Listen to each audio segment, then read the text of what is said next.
पार्थ तुमे बोधहुए केबे ना केबे एहा अनुभव करिथिबो। तुमे काहा सहित बसिछ हसुछ कथा हेउछ किंतु भितरे भितरे एक अजब खालीपण रही थाए। तुमको बुझा पड़े नहीं जे एही मनीषटी सतरे तुमर बंधु किंबा केवल एक मुखा जीए तुम सहित सेतेबेले पर्यंत अछि जेतेबेले पर्यंत तार लाभ अछि। तुमे केबे काहाकू निजर सबुठारु बड़ दुर्बलता कहिथिबो एवं परे सेही कथाटी अन्य काहा पाटिरु शुणिथिबो।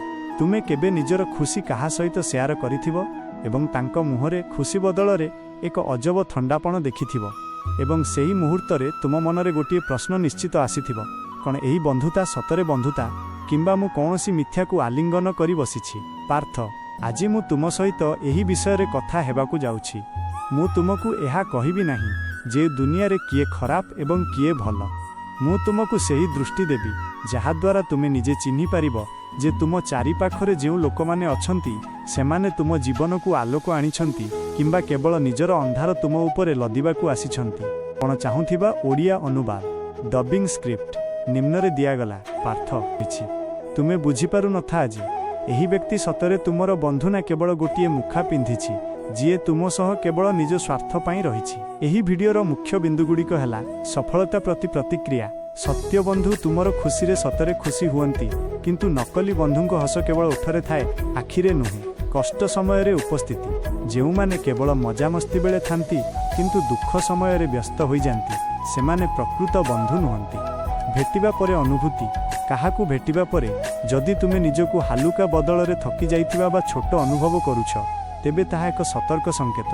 अनुपस्थिति रे कथावार्ता जेउ व्यक्ति तुम सामनारे अन्यर निंदा करे से अन्य आगरे तुमर मध्य निंदा करुथिबो। स्थिरता कंसिस्टेंसी प्रकृत बंधुंक व्यवहार सर्वदा समान रही थाए एवं सेमानंक उपरे भरोसा करा जाई पारे। उपदेश नकली बंधुंक पई रागिबा बा घृणा करिवार आवश्यकता नाही बरं सेमानंकु निज जीवन रे सेतिकी स्थान दियंतु जेतिकी सेमाने प्राप्य। निजर शक्ति को सठिक जगार लगांतु एवं सेही लोकंकु चिन्हंतु जेउ माने सतरे तुम सह छिड़ा होइछंती।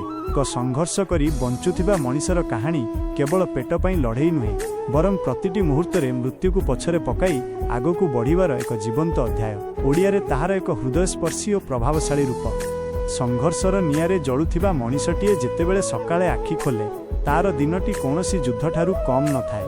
ता पई प्रतिटी सूर्योदय केवल एक नुआ दिन नुहे बरं बंची रहिबार एक नुआ परीक्षा। जणे संघर्षी मनीष किपरि जीवन बिताए ताहा केवल सोशल मीडिया रील्स किंबा बहिर पृष्ठारे देखा जाए नाही एहाकू अनुभव करिबाकू हुए। तार पकेट रे हुए तो टंका न थाए किंतु बुकुरे असुमारी स्वप्न थाए। से प्रतिदिन सकाळू उठी भावे नाही जे आज से केते आराम करिवो बरं से भावे आजिर दिनटाकू किपरि पार करिवो। लोके कुहंती भाग्य खराब किंतु संघर्ष करुथिबा मनीषटी जाने जे भाग्य को कोसिले पेट भरे नाही तेणु से निज हातर झाड़कू निजर भाग्य बोली मानि निए। चारि पाखरु जेतेबेले अपमान नैराश्य एवं अभावर बाझ बाजे सेतेबेले से भांगी पड़े नाही बरं सेही अंधकार भितरु आलोकर रास्ता खोजी बाहर करे। तार जीवन रे हसकम एवं जिद बेसी थाए। कांदिबाकू तो ढेर समय मिले किंतु से कांदिबा परिवर्ते लढ़िबाकू पसंद करे। जेतेबेले पृथ्वी ताकू हारिजिबाकू कुहे सेतेबेले तार भितरर आत्मा कुहे आजी मु हारिबि नाही। से बंची रहिछि केवल निज परिवारर सेही आशाभरा आखिगुड़िकू देखि जेउ माने तार सफलता पई दिनराति प्रार्थना करुछंती। तार जीवन कौनसी कहानी ठारू कम नुहे जेउठी प्रतिटी पादरे कंटा अछि किंतु आखिरे केवल गोटिए जिद अछि जितिबार जिद। तुमाने आजिर एही भिडियोटी आपनकू केमिति लागिला कमेंट करी निश्चय जणाइबे। जदि भिडियोटी भल लागि थाए तेबे गोटे लाइक निश्चित भावरे करिदेबे एवं आपनक सांगसाथी मानक सह शेयर मध्य करिवे। आउ हाँ एमिति आहुरी सुंदर और मजादार भिडियो देखिबा पई आपनक निज चैनल सुमित्रा क्रिएशन को जदि एजाए सब्सक्राइब करिनाहांती तेबे दिरु सब्सक्राइब करि दियंतु एवं पाखरे थिबा घंटा बेल आइकन को दबाई दियंतु जहा फଳରେ आमर प्रतिटी नुआ भिडियोर नोटिफिकेशन सबुठारु आगरु आपनक पाखरे पहुंचिबो। बहुत बहुत धन्यवाद। पुणी देखा हेबो परवर्ती